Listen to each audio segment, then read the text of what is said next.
Narinig mo na ba ang terminong lazy eye?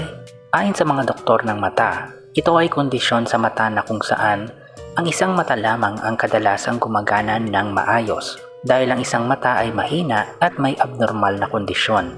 At dahil mahina ang isang mata, ang utak ng taong may ganitong kondisyon ay umaasa lamang sa mas malakas na mata. Ang ibig sabihin nito ay imbes na ang signal na nagmumula sa utak ay dumadaloy sa dalawang mata, sa isang mata lamang ito nagtutungo at ang signal ay hindi pinapadaloy ng utak sa isang mata na may depekto. At sa paglipas ng panahon, lalong grumagrabe ang kondisyon ng mahinang mata. Ang karamdamang ito ay tinatawag na amblyopia. Ayon sa mga eksperto, nagsisimula ang ganitong klase ng karamdaman mula pagkabata ng isang tao.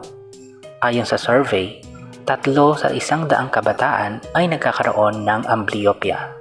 Kapag may ganitong kondisyon ang isang tao, nahihirapan sila makakita ng maayos sa isang mata. Kailangan pa nilang itaas ng kaunti ang ibabang bahagi ng talukap ng kanilang mata at ibaba ng kaunti ang itaas na talukap ng mata upang sila ay makakita ng maayos. Madalas din nilang takpan ang matang mahina upang maging komportableng makakita. Nakikita rin silang tumitingin ng patagilid. Ang rekomendasyon ng mga eksperto ay kapag tumungtong ng edad 3 ang bata, ay kailangang sumailalim ito sa tinatawag na vision screening. Ano ba ang sanhi ng amblyopia? Nagkakaroon daw ng ganito kapag ang isang bata ay ipinanganak ng maaga o premature. Ang mga sanggol din na mas maliit ang size kumpara sa normal ay maaaring din magkaroon ng ganitong kondisyon. Namamana din ng amblyopia. At kapag mabagal ang development ng parte ng katawan, posible ding magkaroon ng ganitong kondisyon ang bata.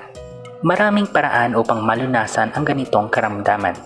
Ang isa sa ipinapayo ng mga doktor ay takpan ang normal na mata ng 1 oras at sanayin ang kabilang mata na may depekto upang magsimula muling magpadala ng signal ang utak sa may depektong mata. Habang tumatagal ay mas nagiging mabuti ang kondisyon ng may depektong mata habang nakakatanggap ito ng signal mula sa utak. Subalit mas makakabuti pa rin kung kumonsulta sa doktor upang matukoy ang tiyak na kondisyon ng mata at malapatan ito ng tamang lunas.